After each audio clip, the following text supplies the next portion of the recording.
Hello, kabayan! Welcome ulit sa channel natin. Ngayon, good news. Dumating na from Mail. Yung inaantay nating rear drive belt. Dumating na rin siya. Angkat na natin.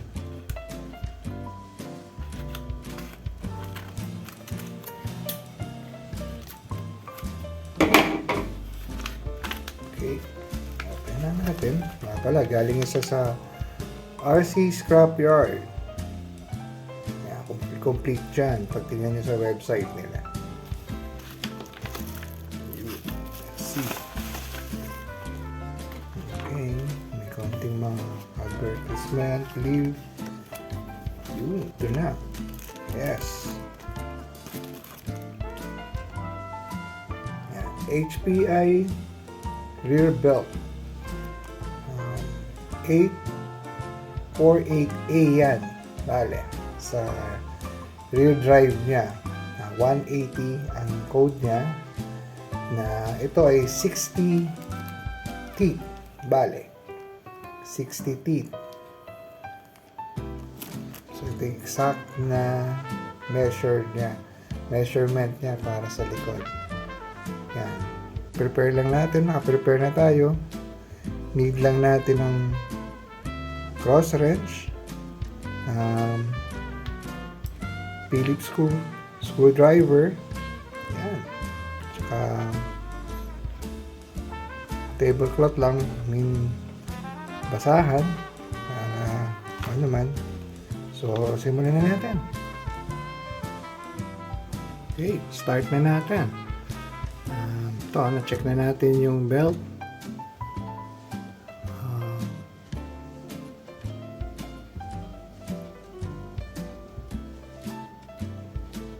HPI, pero ito yung Japan made in Japan, kasi merong made in US, kasi ito yung Japan, meron din Europe, made in Europe. Yung nakuha natin na yung made in Japan pa, so okay pa tayo, okay ito. Yeah. So start na natin. Kailangan natin tanggalin lang tong buong ito. No need na tanggalin lahat. Ito lang assembly ng differential housing assembly. Ito. Tanggalin natin. Tsaka itong isang part lang ng mounting nung bali nung spur gear tsaka brake assembly niya. So, start na natin. Ngayon, tanggalin lang natin. Kaya natin tanggalin.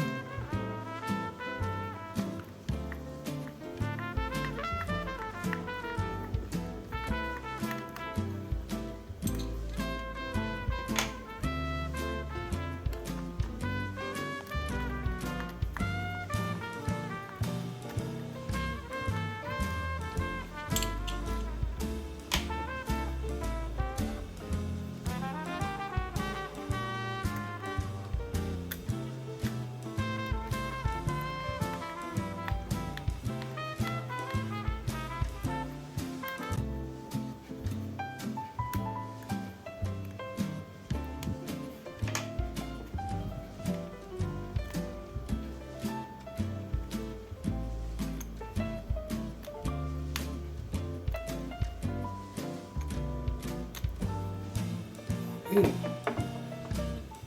Tignan muna natin yung mga wheels.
tanggalin itong sa dito. Marami lang siyang screws.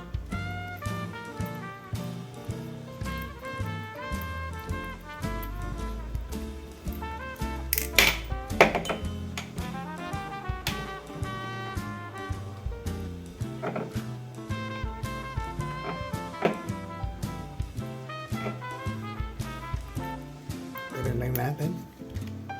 Yeah. Bali, kailangan tanggalin itong 4 na screws na yan para matanggal yung buong assembly.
Okay.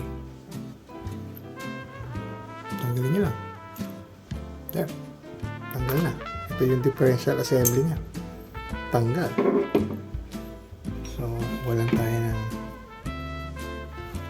para konting linis.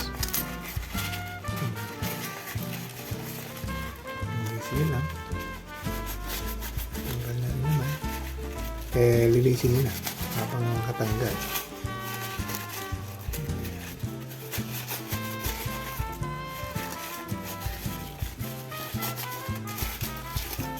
Okay. Kaya mo natin dito. Ayan. Ayan mo yan. Tapos, ito naman ang ating next na babaklasin. So, need nyo lang tanggalin itong 2 screws na ito. Bale. Para matanggal yung rear shock tower. Ito. Kung saan nakalagay yung shocks tsaka yung sa chassis post niya. Yan. So, pangyayin natin.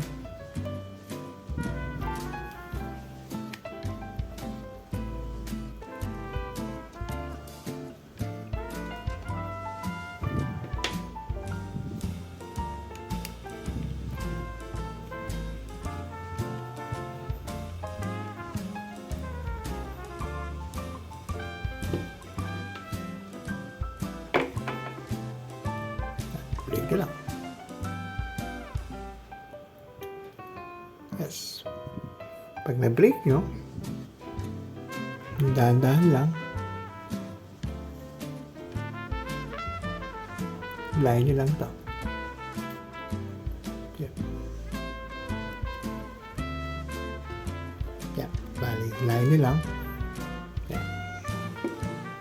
Tapos, habang nakatanggal na yan, habang natanggal siya, yan, inspect nyo rin to, yung gear, yung para sure kayo walang deform or may damage na gear. Yan. Checkin nyo lang, dapat pantay yan, walang damage to, wala naman. Okay, lagay na natin tong belt.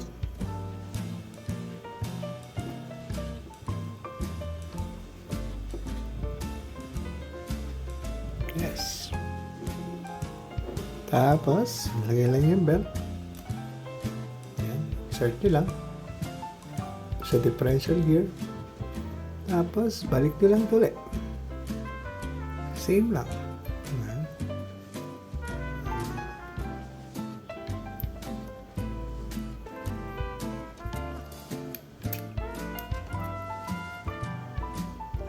Tala lang.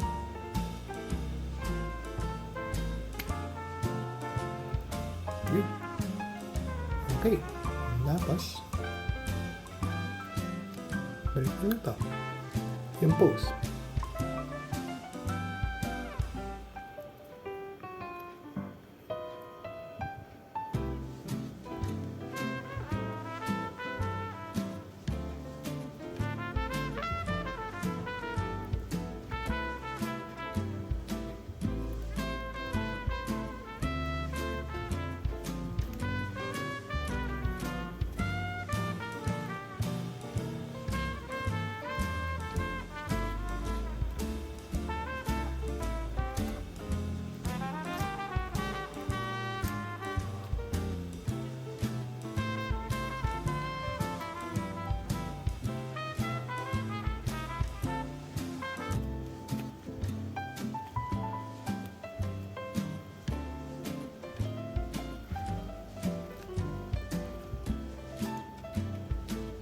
Wait lang.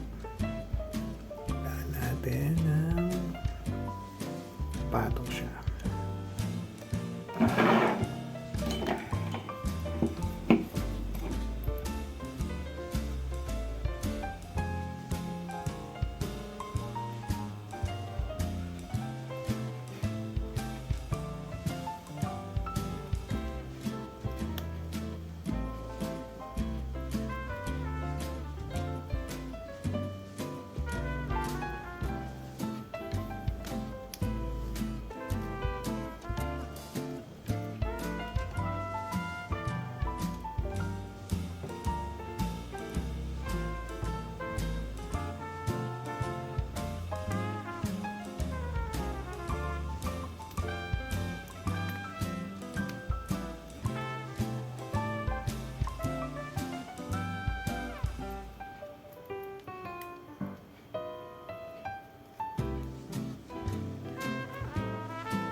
Alay niyo lang.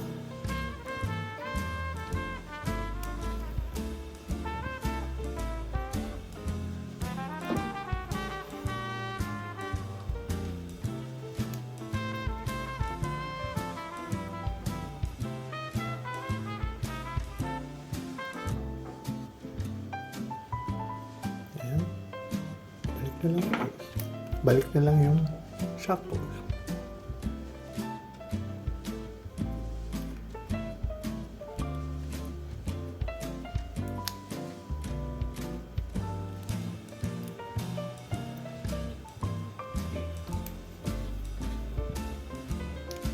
And screw nyo ulit.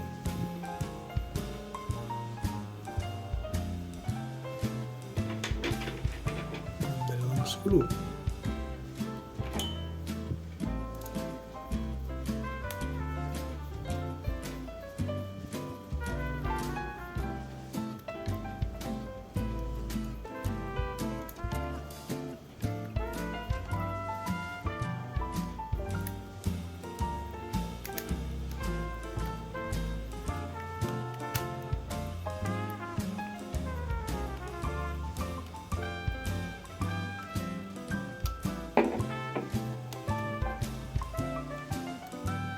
Test na lang.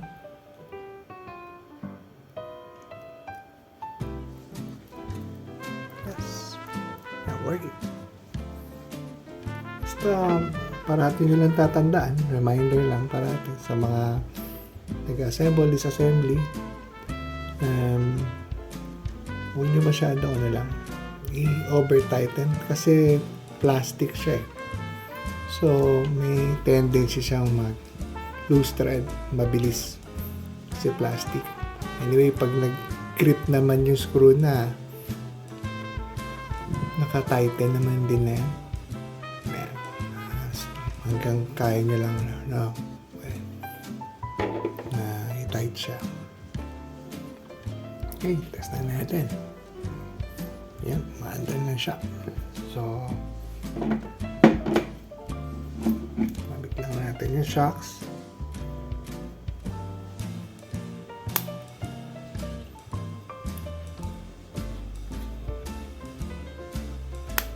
Okay, on this side, sa differential assembly housing, okay tayo. So, dito naman tayo ulit sa para dun sa spur gear at saka brake assembly naman. Ito yan. Ito yung brake. Yung brake ng Nitro, ng RC, yung brake niya. Ayan. Yung brake pads niya. Ayan yung rotor niya. Motor disc. Ito yung spur gear. Para sa main, 44 yan teeth. Ayan. So, ito yung gear naman para dun sa main gear. Para sa engine gear niya. Ayan. Okay. Ang tatanggalin lang natin dito, nakikita nyo ay ito lang. Itong brace na to. Yung mounting brace na yan. Yan lang tatanggalin natin. So, di natin kailangang tanggalin lahat. Kasi medyo mahirap din siyang ibalik. Okay. Ang tanggalin lang natin ay dalawang screw. Ito at saka ito. Simulan na natin.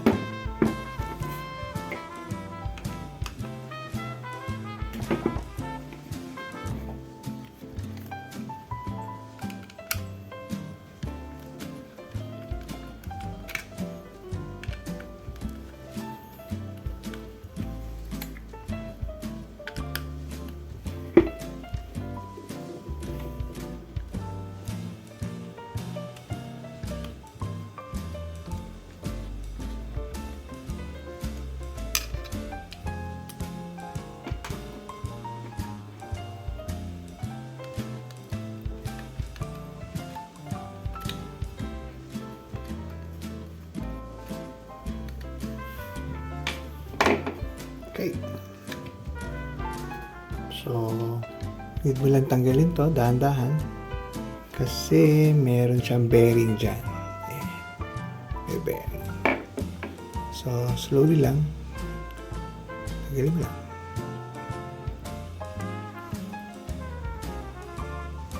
Okay. As you see, ayan yung bearing. Yun, exposed na siya. Yung saan ikakabit yung belt. Ulit, check nyo lang ulit kung okay siya, yung groove nung gear, kung walang damage o deform. Ayan. Wala. Malinis. Okay. Tasan lang natin.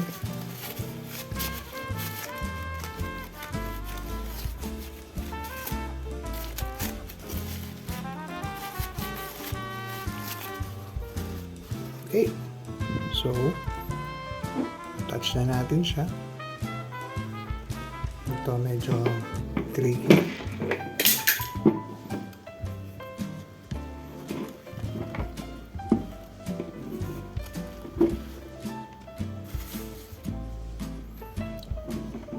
Kailangan to align.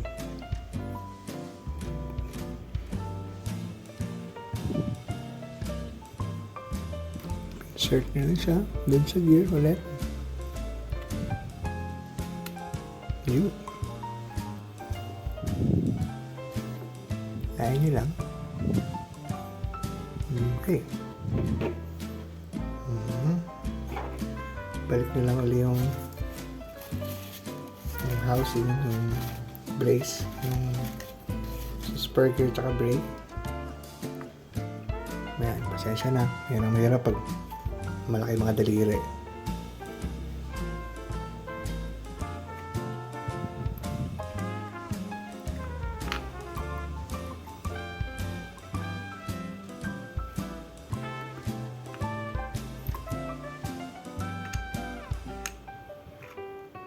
Okay.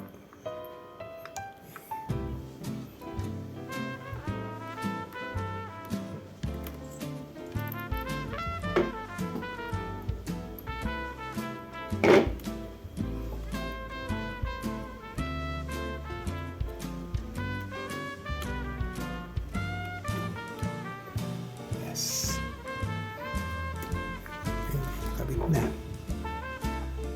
Ayun lang.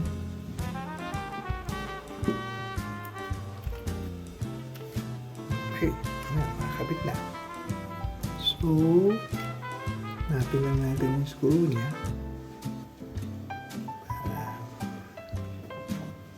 Ayan. Kabitan muna natin ng isang screw. Si housing para hindi malaglag. Pero huwag nyo munang i-tighten. Tapos, hanapin nyo rin yung slot ng screw. Yung housing dun sa spare gear. Ayan.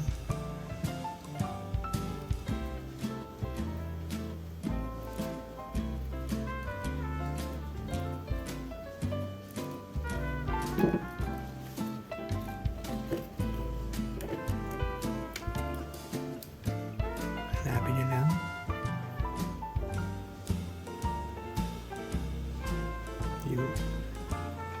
Yung isa. Ayan. Hanapin nyo lang yung slot.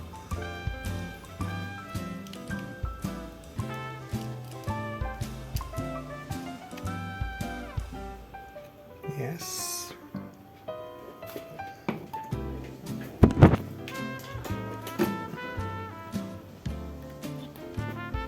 Tighten nyo lang ulit.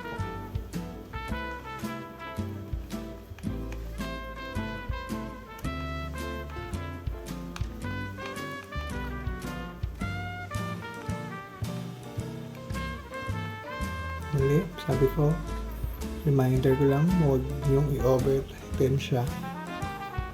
Sakto. Kasi once na loose thread yan, wala na yan. Kailangan i-buy nyo rin, mabili na naman kayo ng part na yan. Yeah, made of plastic.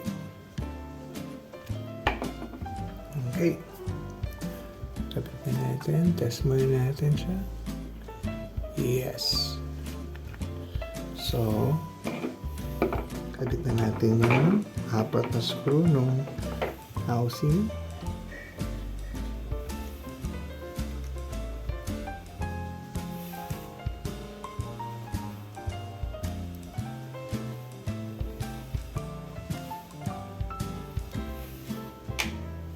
There you go.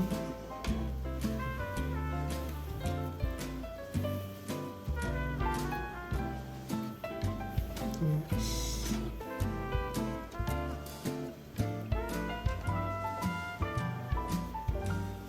Okay.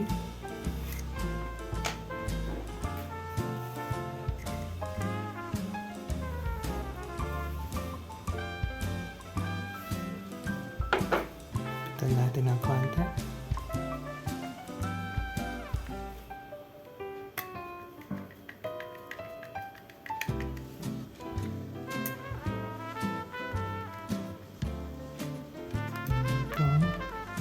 Palitan natin kasi hindi siya magka-length.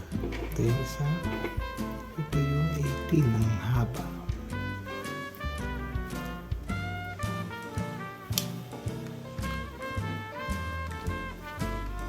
Palitan na natin. Nalayin nyo lang. Check lang. Cross ang pattern ng pagtatay ka na. Dito muna. Huwag masyadong tighten. Pa-cross siya.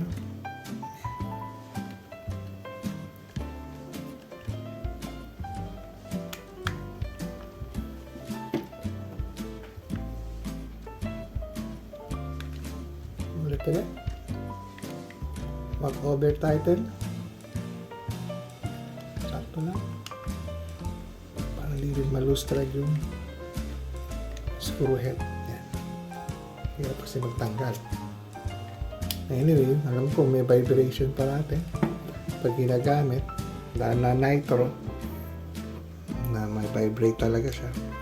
Eh, kada gamit, checkin nyo lang yung screws, lahat ng screws.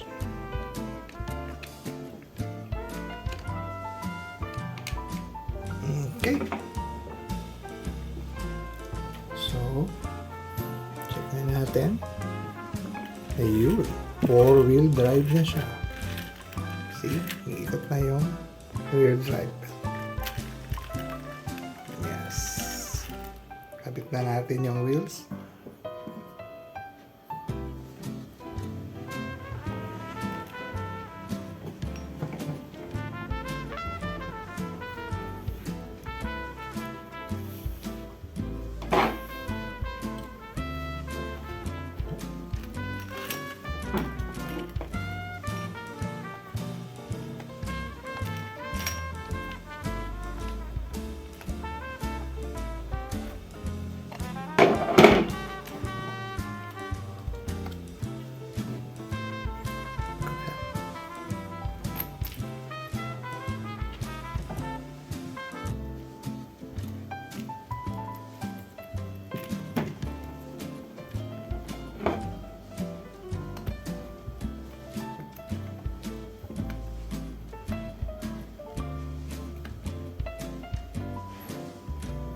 Okay.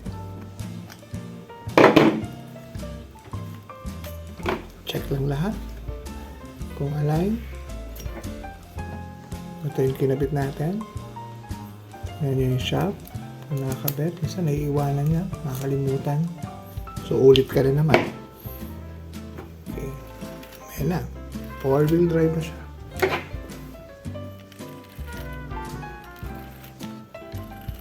Four-wheel drive.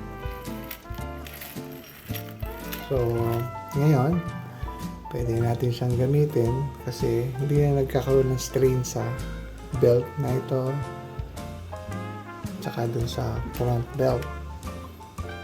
Kasi pag wala, matisto diretso kasi sa spur niya. Talagang ito yung nagdadala, yung sa likod. Lahat ng power niya, nandito lahat napupunta sa rear. Kasi nga, malaki yung travel, malayo yung travel, mahaba yung travel ng belt. So, minsan, ito, pag na-strain yan, lumulundag yan. Kaya yung iba, mayroong nabibili before, yan, mahirap na maghanap noon, layer na yan. Yung, nilalagay dito. Para wala siyang, hindi siya loose. So anyway, hanapin na lang natin yan pag may makikita pa.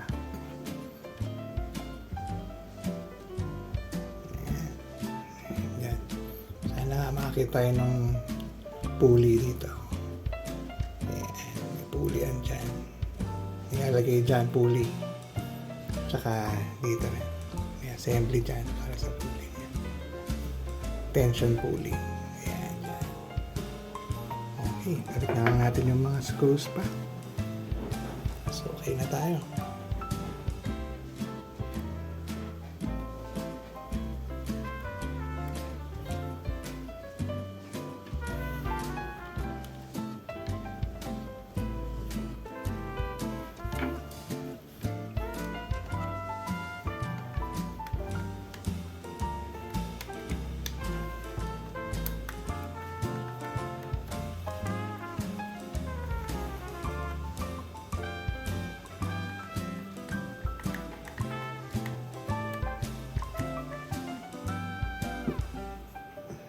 Screw sa loob.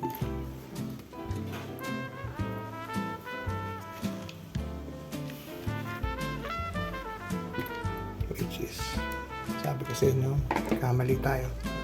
Sanggalin na natin yung wheel. Sanggalin natin siya. Higpitan.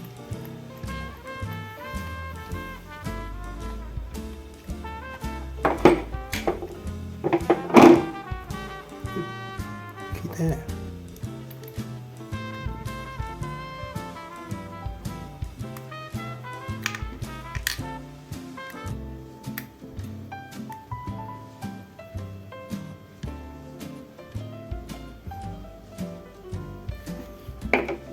Balikan natin yung wheel.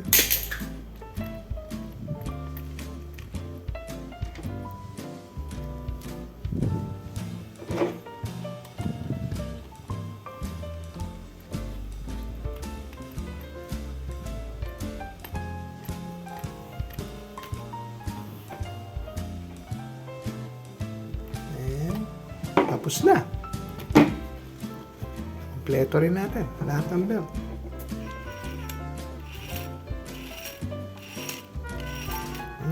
Magana na siya. Rear and front. So, officially, 4-wheel drive na ulit. Okay, so ito. Susunod natin, tetest na natin siya. So, hanggang dito ulit, kabayan. Maraming salamat sa inyo. Thank you!